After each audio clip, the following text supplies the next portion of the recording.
Perkenalkan, nama saya Indra Mupupa, NRP 22232832. Di sini saya akan memaparkan materi anatomi tentang sistem pencernaan oleh dosen pembimbing Hendrik Didiharto, Escape Nurse, MPD.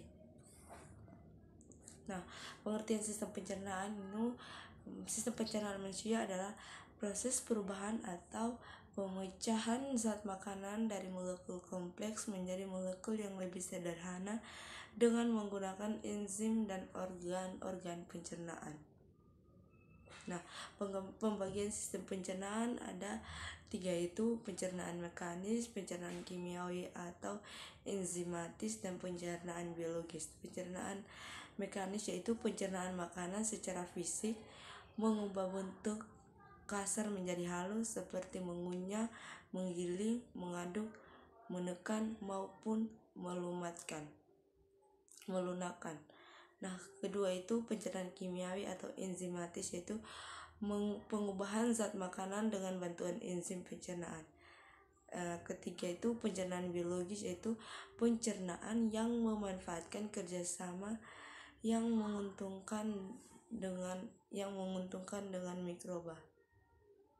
Nah, organ terlibat pada sistem pencernaan berserta fungsinya pada sistem pencernaan ini tersusun atas 9. Yang pertama, mulut atau cavum oris, kedua faring, ketiga kerongkongan atau esophagus, keempat lambung atau ventriculus, kelima usus halus, keenam kelenjar pankreas, ketujuh hati, kedelapan usus besar, yang ke-9 atau anus atau lubang pelepasan.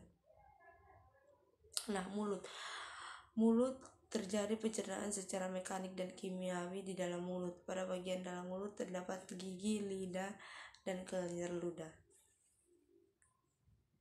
Nah, gigi ada gigi seri, yaitu untuk memotong makanan, yaitu kedua ada bentuk seperti kapak. Nah, gigi taring ujung merobek atau mengoyak makanan, ujungnya runcing. Yang ketiga ada gigi geraham untuk menggilas makanan. Yang kedua itu lebar dan bergelombang. Nah, kedua faring. Faring merupakan organ penghubung antara rongga mulut dengan kerongkongan atau esophagus. Makanan yang telah dicerna akan masuk ke kerongkongan melalui proses deglutisi melewati faring. Ketiga ada kerongkongan atau esophagus, itu kerongkongan adalah tabung atau tube berotot pada vertebrata yang dilalui sewaktu makanan mengalir dari bagian mulut ke dalam lambung atau ventriculus dengan panjang sekitar 20-25 cm. Makanan berjalan melalui esophagus dengan menggunakan proses peristaltik. Yang keempat itu ada lambung atau ventriculus. Lambung atau ventriculus merupakan organ kantung besar yang terletak di rongga perut agak ke kiri. Nah, fungsi lambung yaitu menyimpan makanan dalam kurun waktu 2-5 jam, mengaduk makanan dengan gerakan meramas, mencerna makanan dengan bantuan enzim, menerima makanan dan bekerja sebagai penampung untuk jangka waktu pendek. Kelima itu makanan dicairkan, dicampur dengan asam hidroklorida dan dengan cara ini disiapkan untuk dicerna oleh usus. Keenam ada susu dibekukan dan kasein dikeluarkan. Yang ketujuh itu pencernaan lemak dimulai di dalam lambung. Kita dapat melihat gambar lambung seperti ini. Nah, lambung itu atau nama lainnya itu perut besar, letaknya di rongga perut kiri atas. Lambung menghasilkan 3 macam getah, itu enzim pepsin mengubah protein menjadi pepton, enzim renin mengedapkan protein sus menjadi kasein, dan asam klorida itu membunuh kuman dan mengasamkan makanan.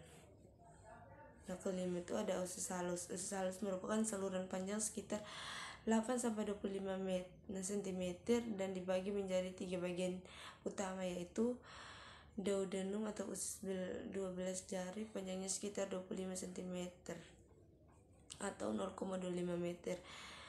Kedua itu jejunum atau usus kosong, merupakan usus halus yang berbatasan langsung dengan duodenum dan ileum. Panjangnya sekitar 7 meter. Dan ileum adalah usus penyerapan merupakan usus halus yang berbatasan dengan jejunum dan intestinum crassum. Di sinilah terjadi penyerapan sari-sari makanan. Panjangnya sekitar 1 meter. Nah, fungsi utama usus halus itu menerima zat-zat makanan yang mudah dicerna untuk diserap melalui kapiler-kapiler darah dan saluran-saluran limfa. Kedua itu menyerap protein dalam bentuk asam amino. Yang ketiga itu menyerap karbohidrat dalam bentuk emulsi lemak. Nah, ada kelenjar pankreas. Nah, terletak di dekat ventriculus atau rongga perut sebelah kiri, yaitu di antara duodenum dan limfa, dengan panjang sekitar 15 cm, lebarnya 5 cm. Nah, kelenjar pankreas menghasilkan hormon insulin yang berfungsi untuk mengatur atau menurunkan kadar gula dalam darah. Yang kedua, berfungsi untuk menghasilkan getah pankreas yang banyak mengandung enzim. Pertama ada enzim tripsin, yaitu mengubah protein menjadi asam amino. Ada enzim amilase mengubah karbohidrat menjadi glukosa, dan lipase itu mengubah lemak menjadi asam lemak. Nah, usus besar. Di usus besar sejak pencernaan mengalami dua perlakuan, yaitu diatur kadar airnya atau diserap airnya.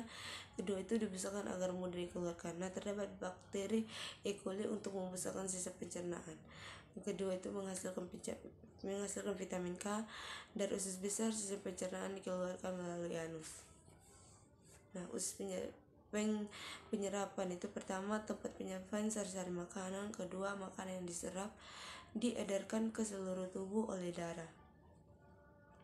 Yang kedua itu ada usus kosong. Itu terjadi pencernaan secara kimiawi karena dinding ususnya menghasilkan enzim.